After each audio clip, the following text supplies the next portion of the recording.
Alhamdulillahilladzi bi ni'matihi tatimmus shalihat. Walhamdulillahilladzi an'amana bi ni'matil imani wal islam wa bi ni'matil hidayah wa bi ni'matil ukhuwah islamiyah. Wassalatu wassalamu ala Rasulillah Muhammad ibni Abdillah wa ala alihi wa man wala wala haula wala quwwata illa billah, amma ba'd. Rabbi shrah li sadri wa yassir li amri wahlul 'uqdatam min lisani yafqahu qawli. Wa qala ta'ala fi kitabihil karim, a'udzu billahi minasy syaithanir rajim.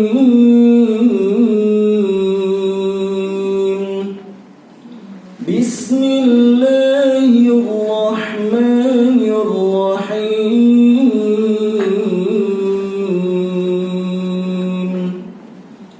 Yarfa'illahu alladhina amanu minkum walladhina utul ilma darajat. Al-ayah. Yang saya hormati para alimul ulama dan yang saya hormati Ketua PCM Kecamatan Gamping, PCA Kecamatan Gamping, pejabat daerah setempat, dan Bapak Ibu jamaah pengajian Taman Surga ini Pak, yang semoga senantiasa dimuliakan dan dirahmati oleh Allah Subhanahu wa ta'ala. Marilah yang pertama kita senantiasa bersyukur kepada Allah atas segala nikmat yang telah Allah berikan kepada kita. Di antara nikmat yang paling utama adalah nikmat hidayah. Karena apa Bapak Ibu yang dirahmati Allah? Karena nikmat hidayah itu ternyata Allah Subhanahu wa ta'ala berikan hanya kepada hamba-hamba terpilihnya saja. Berbeda dengan nikmat harta yang Allah bisa berikan kepada seluruh makhluk ciptaannya tanpa memandang yang beriman kepada Allah maupun yang tidak beriman kepada Allah. Allah berikan nikmat dunia kepada siapa yang Dia kehendaki, ya. Ya besutu liman wa yubsitu rizqa liman yasha'u wa yaqdir. Allah lapangkan rezeki kepada siapa yang Allah kehendaki dan Allah juga tahan, ya. Dan Allah Subhanahu wa ta'ala ketika memberikan rezeki yang sifatnya dunia itu Ibu tidak mandang dia itu soleh atau tidak, dia itu bertakwa atau tidak, Allah tidak pandang itu. Tetapi jamaah yang dirahmati Allah, ketika Allah memberikan nikmat hidayah, maka hidayah inilah yang kemudian Allah sebutkan dalam surah 28 Al-Qasas ayat 56, di mana Allah berfirman, innaka la tahdi man ahbabta walakinallaha yahdi may yasha. Maka kalau kita kupas ayat ini Bapak Ibu yang dirahmati Allah, akan ada muncul kisah yang sangat familiar di telinga kita, yaitu kisahnya paman Nabi. Kira-kira siapa Bu paman Nabi yang dimaksud? Abu Thalib. Dimana kalau kita baca Sirah Nabawi, baik versinya Safi Rahman Mubarakfuri atau kitab-kitab Sirah Nabawi yang lain, itu pasti kita jumpai bahwasannya dalam perjalanan dakwah yang disampaikan oleh Nabi, Abu Thalib ternyata tidak lepas dari perjuangan dakwah itu. Tetapi yang cukup mencenangkan, ya, mengherankan dan mengagetkan kita Bapak Ibu, dengan kedekatan yang dimiliki oleh Abu Thalib dengan Nabi Muhammad SAW, namun hal itu tidak membuat Abu Thalib mendapatkan hidayah. Maka jamaah yang dirahmati Allah Subhanahu wa ta'ala, kita patut bersyukur kepada Allah atas nikmat hidayah yang Allah berikan kepada kita. Dan nikmat hidayah itu tentu harus kita jaga. Dengan apa? Di antaranya sering hadir di majelis ilmu atau majelis taklim, yang insya Allah hal itu sebagai salah satu sebab kita mendapatkan keistiqomahan dalam beragama, seperti itu. Salawat serta salam semoga senantiasa tercurahkan kepada baginda Nabi Agung Muhammad sallallahu alaihi wasallam, yang mana beliau pernah bersabda Bapak Ibu kepada para sahabatnya ketika itu, wahai sahabatku, idza marartum biriyadil jannah farta'u. Wahai sahabatku, kalau kalian sedang berjalan, mungkin kalian kok lihat ada taman surga, maka farta'u. Ada yang tahu arti farta'u itu apa Bapak Ibu? Singgah, apa mampir gimana nih? Jadi ibarat ibu-ibu ketika besok mau lebaran gitu ya, kita kalau pas lagi jalan tiba-tiba ada toko yang ada tulisannya yuk diskon 99% gitu ya. Wah, apalagi sembako ya Pak, pakaian, wah, gimana kita nggak tertarik untuk datang seperti itu? Itu hanya hal yang sifatnya dunia Bapak Ibu. Maka Nabi bersabda, kalau kalian di dunia itu lihat taman surga, ini taman surga, maka fartaun, kalian singgah di sana menetap dulu. Ya. Jadi kalian mampirlah ke sana. Kemudian para sahabat bingung ya, karena yang dipahami para sahabat, surga itu kan adanya di akhirat. Terus nih Bapak Ibu, ya, sehingga sahabat tanya, wa mariyadil jannah ya Rasulullah, yang dimaksud dengan taman surga niku nopo sih gitu bahasa Jawanya. Maka kemudian Nabi menjawab, yang dimaksud dengan taman surga adalah al-majalisul ilm. Yang dimaksud dengan taman surga itu adalah majelis ilmu. Wa fi riwayatil ukhra al-majlisul dzikr. Riwayat yang lain mengatakan majelis zikir. Maka jamaah yang dirahmati Allah, kita semua pada kesempatan pagi hari ini tidak hanya sedang duduk di kantor PCM Gamping, tetapi kita sedang duduk di mana Bapak Ibu?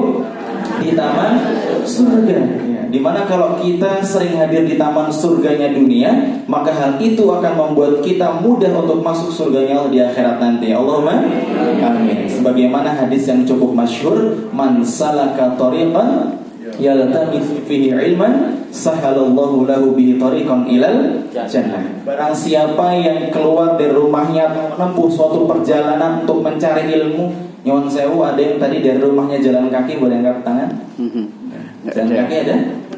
Ada. Ya. Yang naik, yang jauh-jauh Pak, malah yang dekat-dekat datang boleh lagi. Yang rata-rata kendaraan ya Bapak Ibu sekalian ya. Artinya dengan apapun kita, yang pasti nggak ada yang naik unta kan Pak Bu? Ya, karena lebih mahal ternyata daripada motor. Ya. Jadi Bapak Ibu, dengan apapun kita keluar dari rumah kita untuk menempuh suatu perjalanan, niatnya apa? Thalabul ilmi. Untuk mencari ilmu, maka hal itu akan menjadi penyebab kita mudah untuk masuk surganya Allah Subhanahu wa taala. Kalau kita kupas panjang sekali ya di sini Bapak Ibu. Artinya apa? Dengan majelis ilmu itulah kita bisa benar caranya dalam rangka beriman kepada Allah. Kita bisa beriman kepada Allah dengan cara yang benar, dengan cara apa? Hadir di majelis taklim. Jangan kita sangka Bapak Ibu, Abu Jahal, Abu Lahab, dan abu-abu yang lain yang hidup di zaman Nabi, mereka jangan kita anggap mereka itu nggak beriman tentang keberadaan Allah Bapak Ibu. Mereka beriman adanya Allah atau enggak? Beriman. Ya. Makanya sampai Allah tegaskan dalam beberapa ayat dalam Al-Quran, wala in sa'altahum man khalaqas samawati wal arda la yaqulunna Allah. Wahai Muhammad, kalau seandainya engkau bertanya kepada mereka, bahkan pembesar-pembesar kafir Quraisy ketika itu, tentang siapakah yang menciptakan langit dan bumi, kira-kira jawaban mereka siapa Bu? Allah. Ya. Mereka meyakini tentang keberadaan Allah, mereka yakin tentang Allah itu ada, dan bahkan Allah yang menciptakan alam semesta dan seisinya. Tapi kenapa Allah katakan mereka sebagai orang yang kafir? Karena mereka, maaf, tidak beriman kepada Allah dengan cara yang benar. Ketika Nabi buat halaqah, ya, ketika Nabi buat majelis taklim, mereka gak mau datang, tapi malah mencela, menghujat, bahkan sampai ingin membunuh. Nauzubillahi min dzalik. Maka jamaah yang dirahmati Allah Subhanahu wa taala, mudah-mudahan kita bisa digolongkan sebagai calon penghuni surganya Allah Subhanahu wa taala. Amin. Baik, salat serta salam semoga senantiasa tercurahkan kepada baginda Nabi Agung Muhammad sallallahu alaihi wasallam, yang mudah-mudahan kita sebagai pengikutnya yang setia, yang telah mendapatkan syafaat di yaumil akhir nanti. Amin. Bapak Ibu yang dirahmati Allah Subhanahu wa taala, ini perlu perkenalan bukan Bapak Ibu? Belum ya? Mungkin ada beberapa yang udah enggak asing seperti itu, tapi banyak yang asing seperti ini. Siapa ini anak muda kok ngisi pengajian? Oke, Bapak Ibu, mohon izin perkenalkan, nama saya Rizky Asidki. Alamat saya di Sidokarto, Godian, Sleman, Bapak Ibu. Namun asal saya dari Jawa Barat ya. Ayah di Sunda dia? Ayah? Ya, jadi asal saya dari Jawa Barat, Bogor, itu kalau abi saya, ayah saya, kalau umi saya dari Pangandaran, seperti itu. Dan alhamdulillah saya menetap di Jogja mulai tahun 99 Bapak. Ya, belum lama. Jadi alhamdulillah bisa sowan dengan Bapak Ibu sekarang. Saya biasanya aktif di PCM Godian Pak. Ya, salah satu PCM Godian Pak Haris Darmawan ya.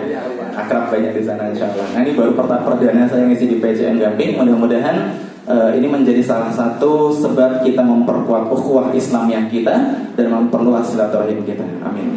Baik Bapak Ibu yang dirahmati Allah, ini karena pematerinya itu masih muda. Jadi Bapak Sudah berkeluarga belum? kok tanya itu kenapa Pak? Kok saya seuzon ini? Sahabat Bapak, alhamdulillah sudah berkeluarga dan alhamdulillah sudah Allah karuniai satu putra, dan ini yang kedua sudah sedang mengandung usia 4 bulan yang kedua. Mohon doanya ya Bapak Ibu, semoga jadi anak yang soleh dan solehah seperti itu. Ya, sahabat Pak, ada yang mau ditanyakan lagi? Ya? Oke, kalau saya kebetulan saat ini bekerja di SMP Muhammadiyah 3 Yogyakarta Bapak, daerah Biro Gereja. Ada yang putra-putrinya di sana mungkin? Ada, Masya Allah, tidak sering ketemu. Oke, alhamdulillah. Alumni ya, Masya Allah. Oke, Bapak Ibu yang dirahmati Allah, Bapak Ibu bawa handphone semuanya ya? Ya, silakan Bapak Ibu mau izin handphonenya boleh dikeluarkan dulu. Ya, ini kayaknya baru ini ya Pak ya. Ada pemateri minta ngeluarkan handphone. Ini bukan saya suruh minta sedekahkan, Bu, tenang aja Bu ya. Tenang aja. Baik, kalau sudah dikeluarkan handphonenya Bapak Ibu boleh silakan dibuka kameranya. Ya. Sudah ngapain ini kira-kira? Ini buat HP semua bukan? Ya. Kalau sudah buka kamera, Bapak Ibu boleh foto bebas apapun yang ada di sini, silakan. Mau foto selfie juga boleh Pak, nggak harus foto pemateri ini ya Pak ya. Foto selfie boleh, snacknya juga boleh, atau foto teman sebelahnya juga boleh. Silakan Bapak Ibu, dan ini saya harapkan sunnah muakkad ini. Ya, dalam kajian kita pagi hari ini hukumnya sunnah muakkad ya. Kalau nggak sampai wajib ya Pak ya. Kalau wajib khawatir yang nggak bikin dapat sanksi gitu ya. Ya, baik. Silahkan Bapak Ibu. Kalau sudah, oke, saya kasih waktu 5 detik ya, biar serentak ya. 5, 4, ya, 3, 2, 1. Sahabat ya. Kemudian Bapak Ibu buka aplikasi WhatsApp-nya monggo. Aplikasi WhatsApp-nya ya. Oke, baik. Ini yang sering ikut kajian, saya mungkin ada yang pernah, ini pasti dah tahu ya seperti itu. Oke. Kalau sambut, silahkan foto tadi Bapak Ibu di-upload di SW ya. Kalau anak muda bahasanya SW ya, status ya, status WA. Tapi jangan langsung dikirim Bapak Ibu, kita akan buat captionnya bersama-sama ya. Ya, akan kita buat captionnya bersama-sama. Silahkan. Ini pada punya kuota semua nih Bapak Ibu? Alhamdulillah.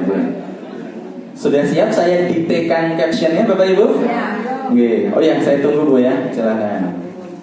Ini saya kalau yang audiensnya 40 ke atas, biasanya saya ketika dikte pelan-pelan Bapak Ibu, karena saya tahu anak muda dengan orang tua itu ngetiknya pakai jari yang berbeda. Dari situ kita tahu ini generasi old atau generasi zaman now. Sambut?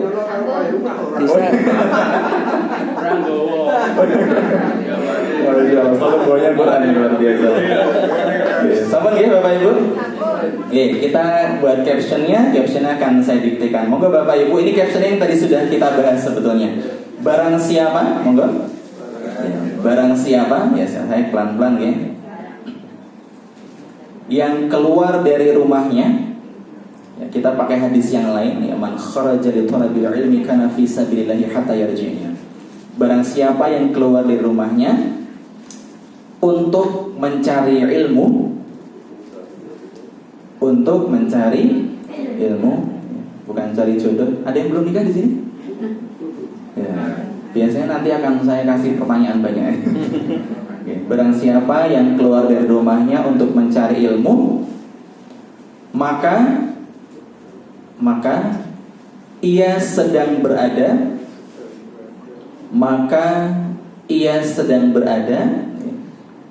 saya perlahan-lahan,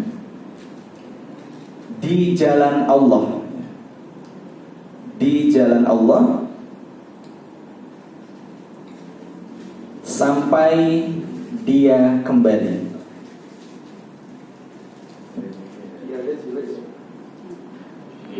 Dianya kecil Pak, artinya orang itu. Monggo kita baca bersama-sama nih Bapak Ibu, biar kompak. Ya, 1, 2, 3. Barang siapa yang keluar dari rumahnya untuk mencari ilmu, maka dia sedang berada di jalan Allah sampai dia kembali. Luar biasa. Kemudian di enter dulu Bapak Ibu, di enter, dikasih hashtag. Wah, hashtag itu apa ya? Besok ya Bapak Ibu, hashtag ya, pagar. Iya, lambang pagar nih kok Pak. Gini. Yes. Hashtagnya kajian Taman Surga. Ini biar lebih meluas ya Pak ya.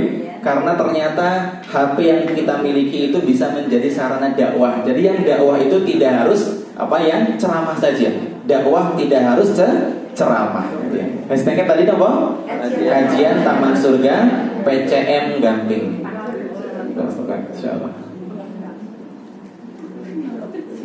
Ya, sampun Bapak Ibu. Sampun, alhamdulillah yang cepat banget ini. Ini kayaknya udah biasa Ibu ya. Oke, di dalam hitungan ketiga kita kirim bersama-sama dengan mengucapkan bismillah ya Bapak Ibu. Monggo. 1, 2, 3. Silahkan dikirim. Bismillah. Mudah-mudahan status yang Bapak Ibu buat pada kesempatan pagi hari ini bisa menjadi salah satu sumber hidayah bagi para netizen yang dirahmati Allah ya.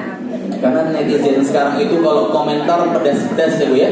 Komentar sekarang itu tajam-tajam sekali gitu ya. Karena Nabi juga pernah bersabda, "Man sanna fil Islami sunnatan hasanan falahu ajrun wa ajru man 'amila biha la yanqusu min ujurihim syai'an." Kalau misal Bapak Ibu ada orang ya yang kemudian mendapatkan hidayah disebabkan oleh kita, maka kita itu akan mendapatkan pertama pahala disebabkan kita mengajak orang itu, plus pahala karena kita mendapatkan kebaikan tadi, la yanqusu min ujurihim syai'an, tanpa mengurangi sedikit pun pahala yang diberikan oleh kepada orang yang tadi kita ajak itu Bapak Ibu. Maka mudah-mudahan ya status tadi bisa bermanfaat bagi kita dan para pembaca kita. Allahumma amin. Sudah siap materi Bapak Ibu? Siap. Ya, monggo HP-nya boleh dikondisikan lagi nonton itu nggih. Enggak perlu dilihat yang lihat udah berapa orang ini. Itu nanti aja kalau udah selesai Pak. Udah selesai seperti itu. Baik Bapak Ibu yang dirahmati Allah, pada kesempatan pagi hari ini tema kajian yang akan saya sampaikan, ada yang pirsa temanya apa? Tiga, luar biasa Ibu. 3 sumber kebahagiaan. Jadi Bapak Ibu saya mau tanya dulu, mohon maaf, siapa yang pengen hidupnya bahagia boleh angkat tangan? Semuanya. Ya, ada yang belum angkat tangan ternyata Pak. Iya. Ini kayaknya lagi ada masalah ya. Baik, silakan turunkan. Siapa yang hidupnya pengen penuh dengan ketenangan, Bapak Ibu boleh angkat tangan dulu? Semua. Ya, ini jadi kayak acara motivasi. Ya. Baik, siapa yang ingin masuk surga, Bapak Ibu angkat tangan? Semua. Yang pengen masuk surga hari ini angkat tangan? Ada yang turun tangan gimana nih? Luar biasa. Kalau dijamin hari ini masuk surga, mau ya Pak ya? Cuma masalahnya kita belum punya tiket surga Bapak Ibu. Beda kayak tiket bioskop.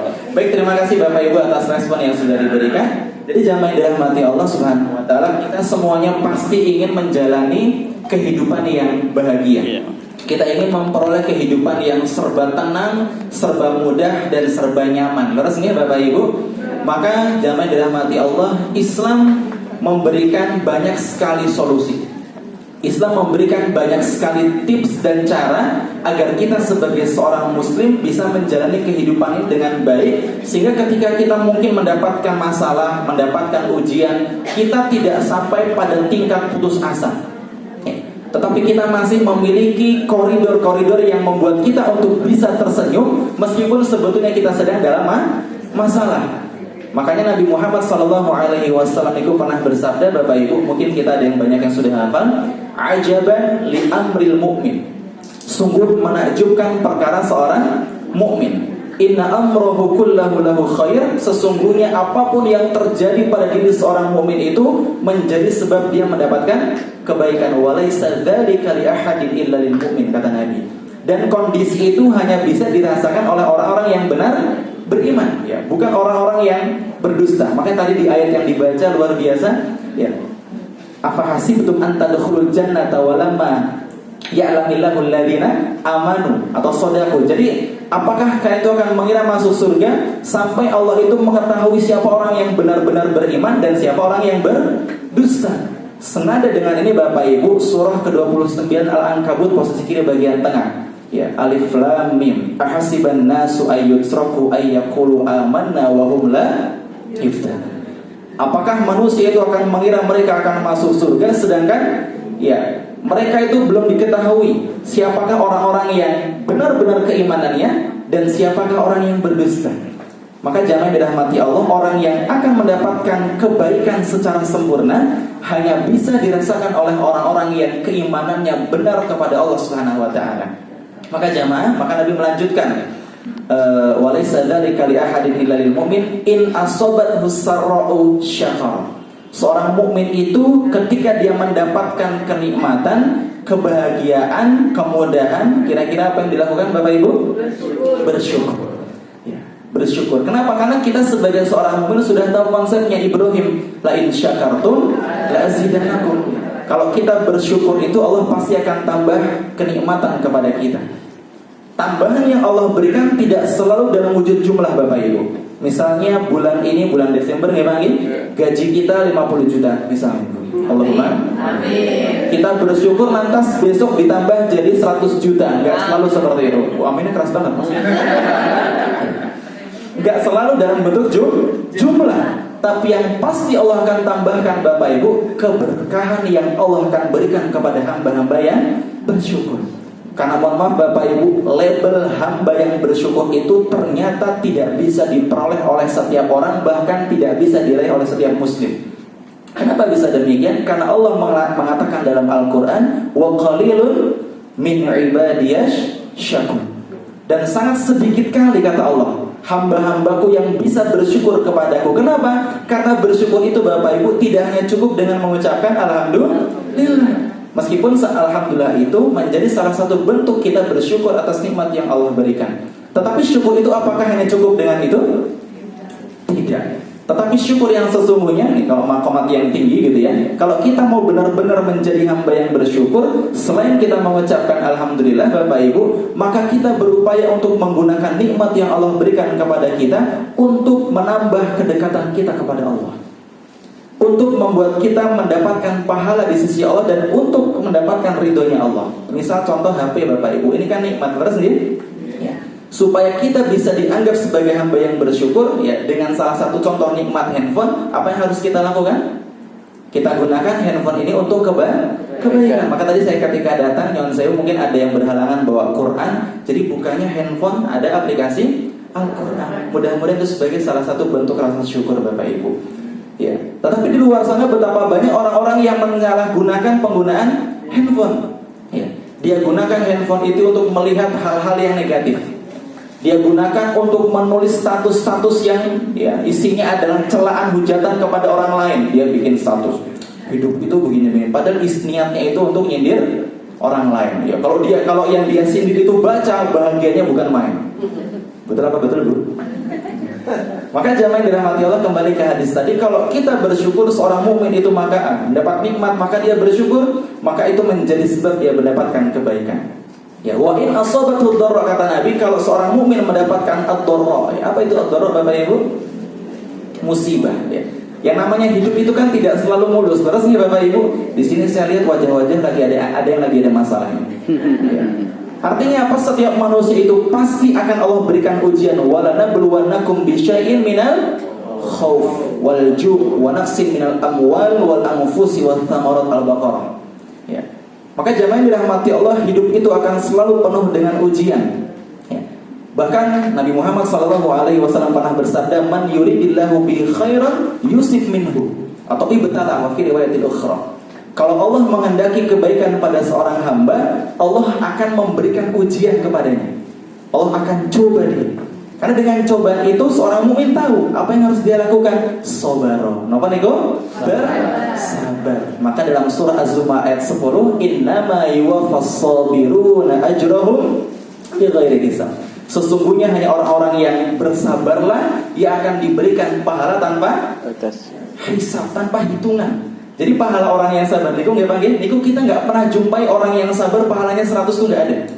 Ya. Beda sama sholat. Kalau sholat berjamaah berapa pahala yang kita dapatkan Bapak Ibu? 27. Terukur dan tertakar.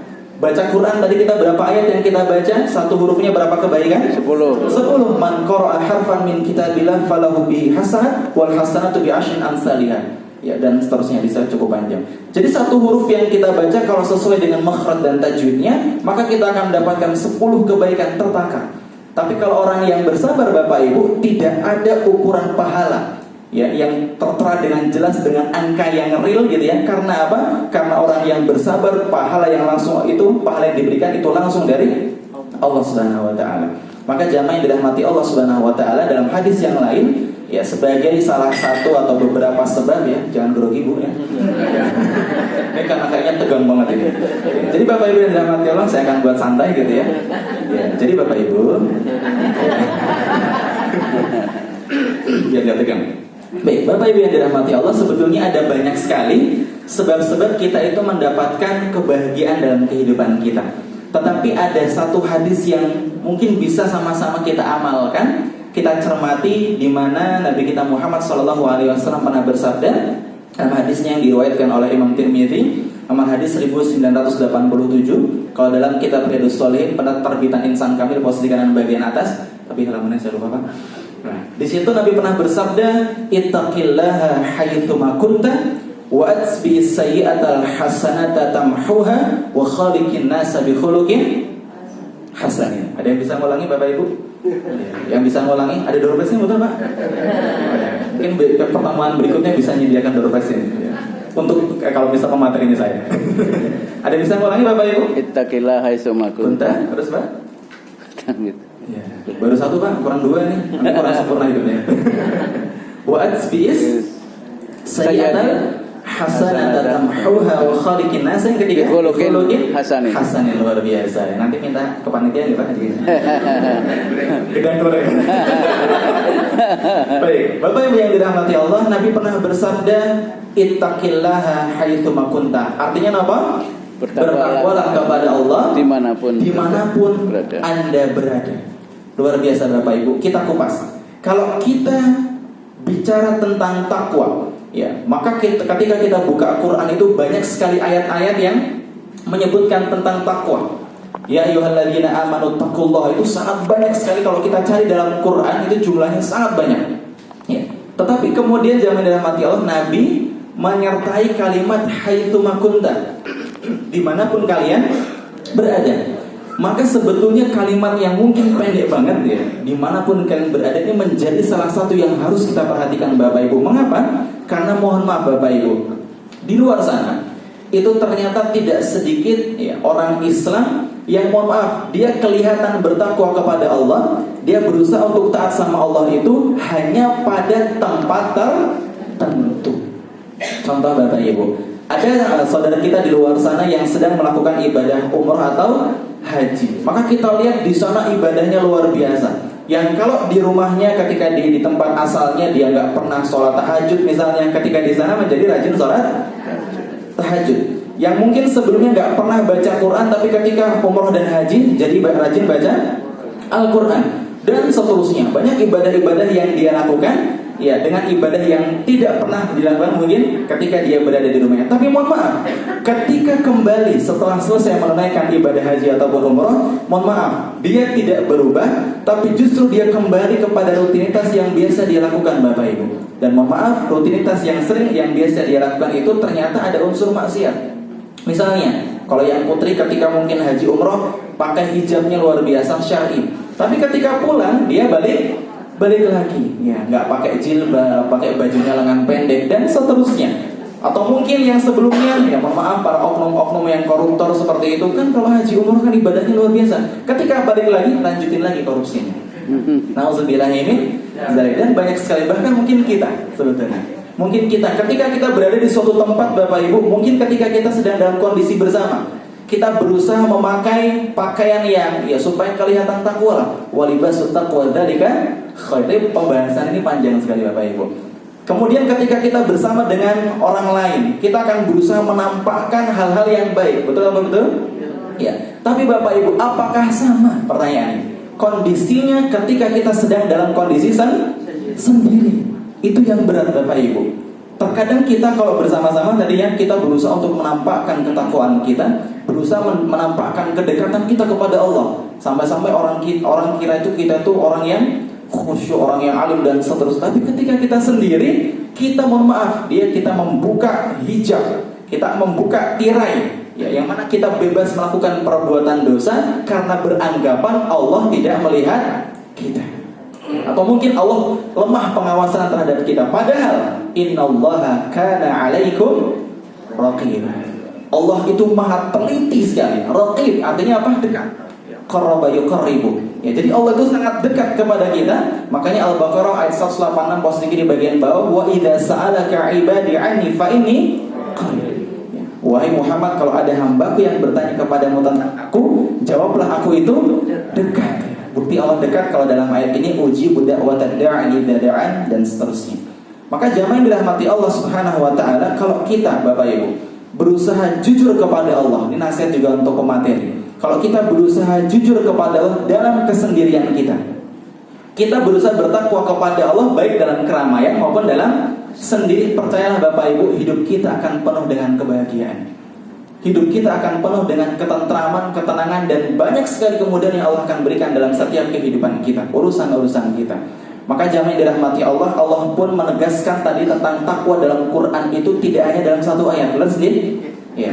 Kenapa bisa seperti itu Bapak Ibu? Ada yang bisa jawab kenapa Allah tidak cukup hanya dengan satu kata takwa dalam satu ayat, tapi Allah banyak katakan takwa dalam banyak ayat Quran? Ada yang bisa jawab kenapa?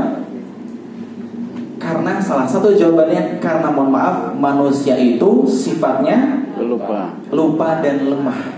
Dalam surah An-Nisa Allah firmankan, wa khuliqal insanu dha'ifa. Dan kami ciptakan manusia itu dalam kondisi yang lemah dalam berbagai hal. Mohon maaf Bapak Ibu, kalau kita bicara tentang kelemahan fisik kita, sekarang kita kan sudah masuk di musim hujan ya Pak. Ya, kemarin kita pas musim panas gitu ya, tiba-tiba masuk musim hujan, berapa banyak di antara kita yang langsung tiba-tiba flu? Banyak ya Pak ya. Ada yang sampai sekolah itu, sampai satu kelas di tempat saya itu diliburkan karena khawatir nular, seperti itu. Ya, dan seterusnya Bapak Ibu. Dan itu menandakan fisik kita itu lemah. Itu baru fisik ya Pak ya. Itu baru fisik. Pikiran kita, akal kita itu lemah juga Bapak Ibu. Kita nggak bisa menjangkau sesuatu yang di luar akal kita. Makanya mohon maaf, ada beberapa keyakinan ya, yang mereka itu nggak meyakini akan adanya azab dan nikmat kubur. Kenapa kok mereka tidak meyakini itu? Karena nggak masuk akal. Itu kan menandakan akal kita sebetulnya lemah. Ya. Maka dalam surah Ar-Rahman kan, ya ma'syaral jinni wal insi in istata'tum an tanfudhu min aqtaris samawati wal ardi fanfudhu la tanfudhuna illa bisultan. Kalian nggak bisa menembus langit dan bumi wahai jin kecuali dengan kekuatan. Ya, kita bahas sultan itu apa, itu juga panjang. Maka Bapak Ibu yang dirahmati Allah, di antara bentuk kelemahan kita sebagai manusia, kita itu tidak selalu bisa dalam kondisi ketakwaan, takwa dan taat kepada Allah.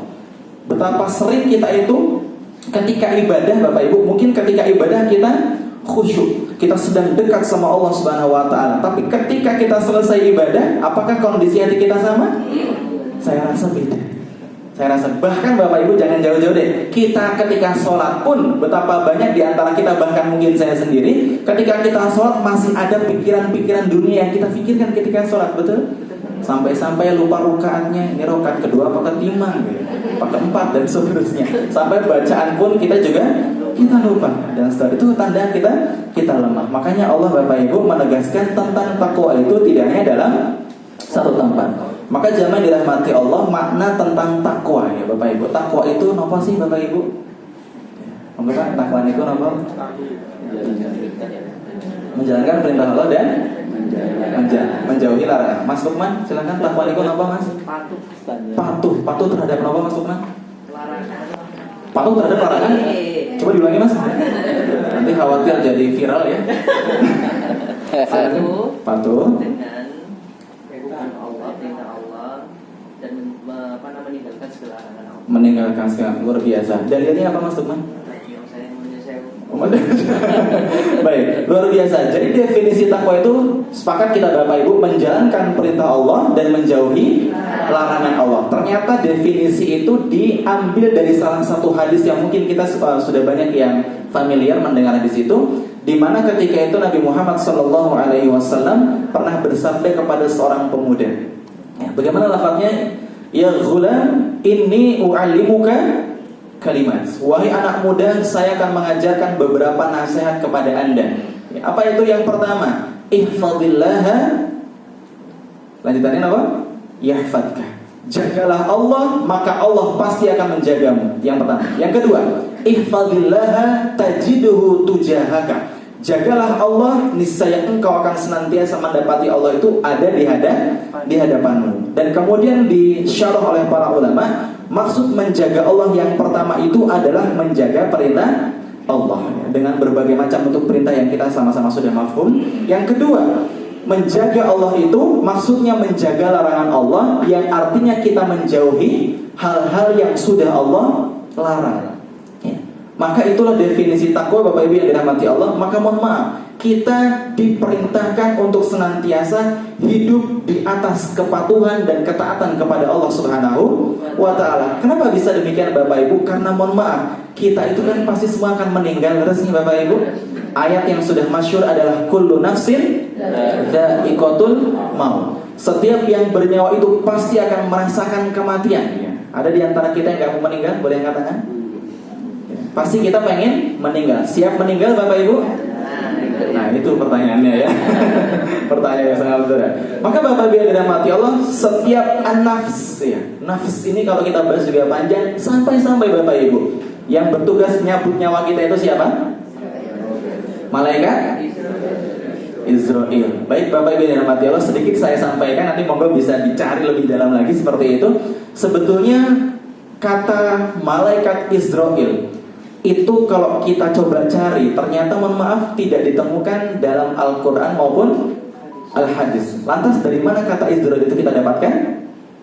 Dari kisah-kisah riwayat Israiliyah yang bersumber dari ahlul kitab. Maka sebagian kaum muslimin, mohon maaf, sebagian kaum muslimin mengambil kata malaikat Israel yang disematkan kepada malaikat yang mencabut nyawa. Karena apa? Ada riwayat dari Israiliyat. Kalau sebagian ulama berpendapat, ada hadis Nabi, kalau misal ada informasi dari orang-orang ahlul kitab, pertama, kita tidak boleh mendustakan. Itu yang pertama.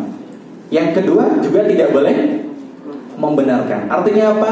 Dalam istilah fikihnya tawakuf. Tawakuf itu artinya kita nggak komentar sama sekali. Maka kalau kita baca Al-Quran maupun Al-Hadis, ternyata mohon maaf, yang bertugas mencabut nyawa manusia adalah malaikat maut. Malaikat maut. Nanti bisa dicari nih Bapak Ibu, nanti kalau misal ada yang menemukan, monggo bisa japri saya biar saya revisi seperti itu. Maka jangan dirahmati Allah, malaikat maut pun yang bertugas mencabut setiap nyawa manusia, ya, itu pun nanti di hari kiamat akan mati Bu, akan meninggal, betul ya Bu ya? Seperti itu. Itu malaikat maut. Bahkan sampai nanti di hari kiamat itu Bapak Ibu, ada yang namanya al-maut sendiri. Kematian itu akan Allah hadirkan dalam wujud seekor apa? Mohon maaf, ada hadirin di sini, ada orang. Jadi dalam wujud seekor domba, kambing, betul. Dalam wujud seekor kambing itu al-maut Allah hadirkan dan Allah sembelih. Ya, akan disembelih ya. Allah siapa yang menyembelih, tapi yang pasti al-maut itu akan disembelih sebagai isyarat tidak ada kematian setelah ini. Maka kita saksikan Bapak Ibu, kalau kita baca di ayat-ayat Quran, orang-orang yang mendapatkan siksa neraka ketika mereka, mohon maaf, orang yang hidup di dunia, kalau kepala mereka dipenggal, meninggal betul Bapak Ibu? Meninggal. Tapi kalau di neraka ya, orang dipenggal kepalanya meninggal betul? Enggak. Tidak. Maka la yamutu fiha wala ya, mereka itu enggak hidup dan juga enggak mati Bapak Ibu. Maka siksaan itu akan terus berulang seperti itu. Maka jamaah yang dirahmati Allah, ketika kita mengharapkan meninggal dalam keadaan husnul khatimah ya, maka tentu Bapak Ibu kita harus membiasakan diri untuk melakukan ketaatan. Karena ada kaidah dari para ulama, man 'asya 'ala syai'in famata 'alaihi. Barang siapa yang memiliki kebiasaan di atas sesuatu, ya, maka besar potensinya orang ini, mohon maaf, meninggal dalam kondisi di mana dia ketika melakukan kebiasaan yang sering dia lakukan Bapak Ibu. Maka kita ketika lihat handphone Bapak Ibu, ya, kita jumpai tidak sedikit video-video orang yang meninggal dunia itu kondisinya berbeda-beda. Ada yang, mohon maaf, orang lagi main judi tiba-tiba meninggal dunia. Ada orang yang lagi minum minuman keras tiba-tiba meninggal dunia. Itu kan sebagai isyarat berarti orang ini dalam hidupnya sering melakukan perbuatan demikian. Ya, yang main judi ya sering main judi, ya, yang sering minum minuman keras sering, berarti yang meninggal dalam kondisi minuman keras berarti sering minum minuman keras, dan seterusnya Bapak Ibu. Dan tidak sedikit kita saksikan video ya yang luar biasa. Ada orang yang meninggal dalam melakukan ketaatan, sedang melakukan ketaatan, lagi sholat Bapak Ibu, lagi sholat, lagi sujud, luar biasa ya Bang ya. Itu orang lagi sujud, itu posisi terdekat seorang hamba dengan Allah, tiba-tiba Allah perintahkan malaikat maut untuk mencabut nyawa orang itu. Betapa luar biasanya ya. Kok bisa orang ini meninggal dalam keadaan sujud Bapak Ibu? Jawabannya iya, Karena orang ini memang punya kebiasaan sujud. Ya, tidak hanya ketika sedang berjamaah, tapi ketika di rumah. Ya, ketika di rumah dia sering melaksanakan sholat luar biasa. Dan betapa banyak orang yang meninggal ketika sedang baca Quran. Ya, baca Quran surat apa, tiba-tiba meninggal dunia. Ada orang yang ceramah, di videonya juga viral sekali, lagi ceramah ya Pak ya. Ini kalau saya meninggal. Tapi jangan ya Pak ya. Bapak Ibu, bahkan luar biasa, tidak hanya dalam kondisi ceramah, tetapi sedang menyampaikan hadis. Apa itu hadisnya? Man kana fi akhiri kalamihi la ilaha illallah dakhala jannah. Meninggal Bapak Ibu. Oh ini aman. Meninggal luar biasa Bapak Ibu. Maka zaman dirahmati Allah, husnul khotimah itu konsepnya itu kompleks, sangat banyak. Ya. Artinya Bapak Ibu yang dirahmati Allah, ketika kita ingin meninggal dalam keadaan husnul khotimah, kita itu tidak hanya cukup dengan berdoa saja. Ya, tidak hanya cukup dengan berdoa, tetapi harus ada usaha yang kita lakukan agar kita bisa mencapai husnul khotimah yang kita harapkan. Makanya konsep kesuksesan di anak muda itu ada istilah namanya duit Bapak Ibu. Ya, duit masuk mana kepanjangannya? Doa, usaha, ikhtiar. Oh, berarti tidak hanya diketahui oleh orang-orang muda ini, anak-anak muda. Oke, jadi duit ini Bapak Ibu kita bisa terapkan dalam konsep ketika kita mengharapkan husnul khotimah. Kita doa ya iya, usaha juga harus iya. Ya, ikhtiar, kita berusaha, ya Allah saya doa, ya Allah saya pengen meninggal dalam kondisi apa misalnya. Kita perbanyak amal yang kita berharap meninggal di atas kebiasaan itu atau atas perbuatan kita itu Bapak Ibu. Kemudian tawakal, kita serahkan semua kepada Allah. Maka jamaah yang dirahmati Allah Subhanahu wa taala, Allah Subhanahu wa taala memberikan banyak janji ya di dalam Al-Qur'an, di antaranya surah ke-65, surat apa? Ada yang tahu? At-Tolaq ya, ayat 2 sampai 5, halaman sebelah kiri ada 5 janji yang Allah akan berikan kepada orang yang bertakwa Bapak Ibu. Yang pertama apa? Wa may yattaqillaha yaj'al lahu makhraja. Barang siapa yang bertakwa kepada Allah, yang pertama Allah pasti akan berikan jalan keluar pada setiap permasalahan hidup yang dia miliki, sebesar apapun masalah yang dia hadapi Bapak Ibu. Maka mohon maaf, kita sebagai seorang muslim jangan sekali-kali ketika kita sedang dapat masalah, dapat musibah, dapat ujian, kita larinya ke dukun. Bahasa sekarang orang pintar. Berarti yang lain orang kurang pintar. Ya. Maka jamaah yang dirahmati Allah, jangan sampai ya. Kenapa? Karena kalau kita minta tolong ke mereka, mereka itu sebetulnya nggak bisa apa-apa, karena mereka itu juga minta tolong kepada siapa? Jin, betul. Surah Al-Jin ya, ayat 6 posisi kiri bagian tengah, wa annahu kana rijalun minal insi ya'udzuuna birijalin minal jin fazaduhum rahaqa, kata Allah. Jadi ada orang-orang ya, manusia-manusia kalau ada keperluan, nggak harus ada masalah, dia ada keperluan, tiba-tiba dia itu minta bantuan kepada jin Bapak Ibu. Laki-laki dari kalangan jin. Apakah hal itu dibenarkan dalam Islam? Tidak boleh. Ya, fazaduhum rahaqa, kata Allah, maka tidaklah mereka itu mendapatkan tambahan melainkan kesesatan dan jauhnya dari Allah Subhanahu wa taala. Itu yang pertama, kalau kita bertakwa kepada Allah, sebesar apapun masalah kita, Allah pasti kasih jalan keluar. Yang pertama, yang kedua, wa yarzuquhu min haitsu la yahtasib. Bapak Ibu yang dirahmati Allah, janji Allah yang kedua ketika kita itu bertakwa, Allah pasti akan memberikan rezeki kepada kita dari arah yang tidak kita sangka-sangka. Bapak Ibu pernah merasakan dapat rezeki dari arah yang enggak Bapak Ibu kira sebelumnya? Sering ya Pak ya? Bahkan mungkin nanti setelah pulang dari sini Bapak Ibu kita dapat rezeki dari yang tidak kita sangka-sangka. Coba alamin. Yang punya hutang banyak Allah kasih untuk melunasi hutang itu. Ya, kita lihat yang paling keras suaranya siapa tadi? Jadi ada kisah Bapak Ibu ya, ada nama sahabat kunyahnya namanya Abu Umamah ya. Abu Umamah, sinten Bu? Abu Umamah. Suatu ketika Abu Umamah itu sedang dapat masalah, banyak sekali ujian yang dia hadapi, ternyata lagi kelilit hutangnya sangat besar sekali.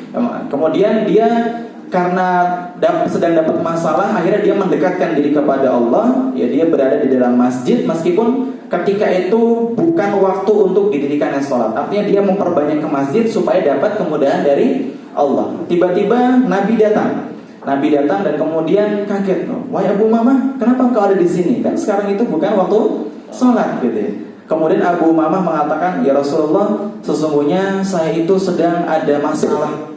saya sedang sedih, saya sedang terlilit hutang, seperti itu. Maka kemudian Nabi mengatakan, wahai Abu Umamah, maukah engkau aku ajarkan suatu doa yang apabila engkau baca doa ini, Allah akan menghilangkan kesedihan dari dalam dirimu dan Allah lunasi hutang-hutangmu? Maka Abu Umamah mengatakan, bala ya Rasulullah, tentu. Maka Nabi mengajarkan suatu doa yang mungkin kita sudah banyak yang hafal, yaitu doanya, Allahumma inni a'udzubika minal hammi wal hazan, wa'udzubika minal ajzi wal kasal, wa'udzubika minal jubni wal bukhli, wa'udzubika min ghalabatid daini wa qahril rijal.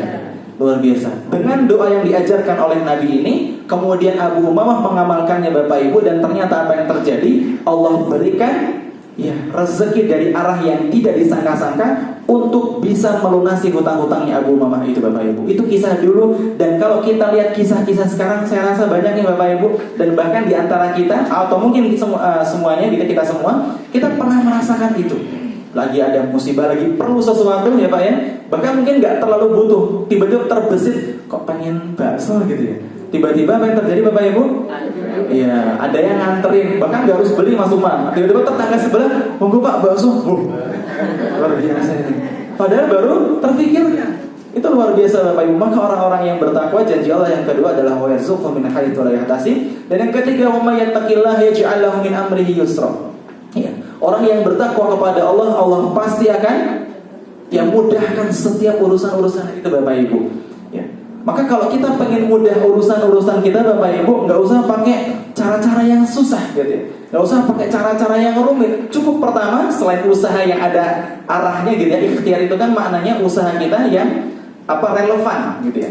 Selain itu kita tambahkan ketakwaan kita kepada Allah, maka Allah pasti akan menjadikan setiap urusan-urusan kita itu mudah ya. Apalagi kemarin ada CPNS ya Pak ya, tes CPNS itu banyak yang kemudian didapati bahwa jimat, bawa contekan, bawa ini, banyak sekali Bapak Ibu ya. Itu nggak perlu seperti itu, karena kita punya konsep ikhtiar dan tawakal itu.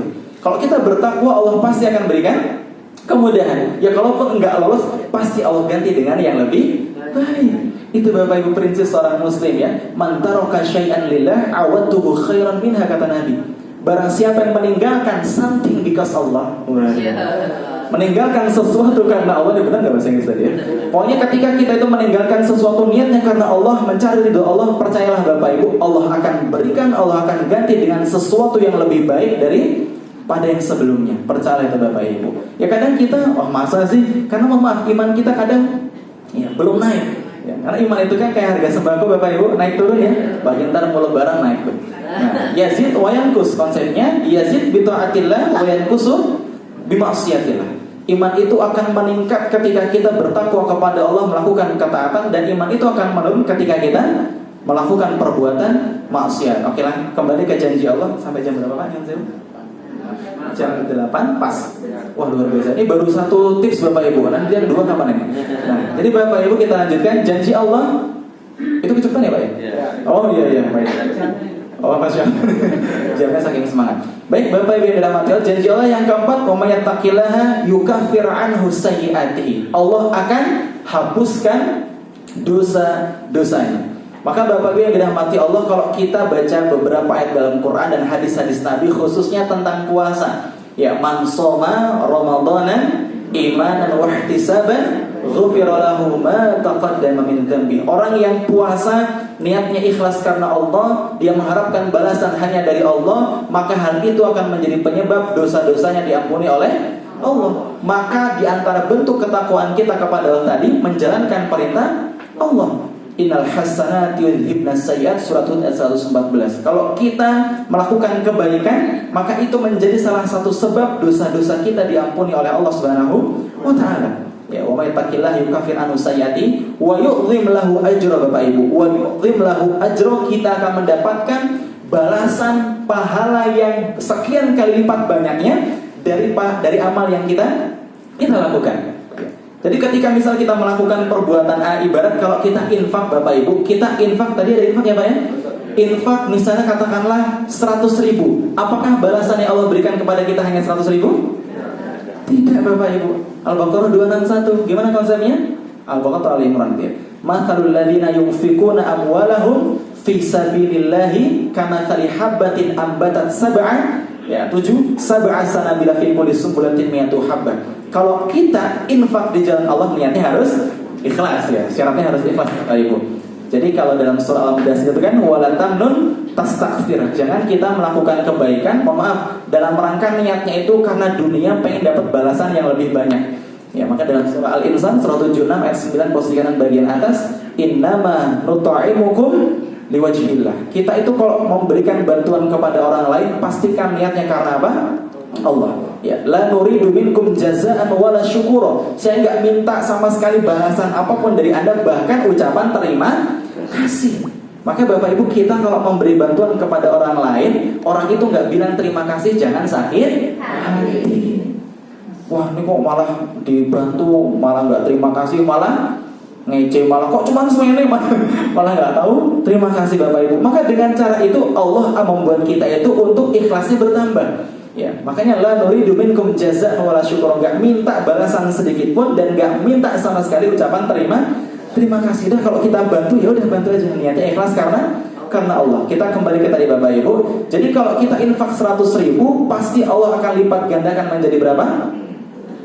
700 kali lipat. Itu dari Allah. Makanya orang yang bertakwa kepada Allah, pasti Allah akan berikan balasan dengan jumlah yang lebih besar dari amalan yang kita lakukan Bapak Ibu. Ini masih ada 2 tips sumber bahagia. Mau dilanjutkan atau besok aja? Dilanjut. Ya, kayaknya besok aja memang ini, karena kebetulan habis ini saya pun juga masih ada jadwal di luar. Mudah-mudahan di lain kesempatan kita diberikan kemudahan untuk bisa silaturahmi kembali. Bapak Ibu tetap semangat. Semoga yang satu ini bisa kita amalkan terlebih dahulu. Insya Allah hidup kita akan penuh dengan keberkahan dan penuh dengan kebahagiaan, sehingga kita mendapatkan gelar al-muttaqin. Allahumma amin. Mungkin demikian yang dapat saya sampaikan. Kurang lebihnya saya mohon maaf. Wassalamualaikum warahmatullahi wabarakatuh. Waalaikumsalam warahmatullahi wabarakatuh. Bapak Ibu, demikian kajian yang disampaikan oleh Ustaz Rizky Al-Siddiqi. Mudah-mudahan kita dapat mengamalkannya. Dan 2 lagi yang belum tersampaikan, insya Allah besok kita tahlil. Bapak Ibu, infak pada hari ini masuk 602.000 rupiah. Alhamdulillah.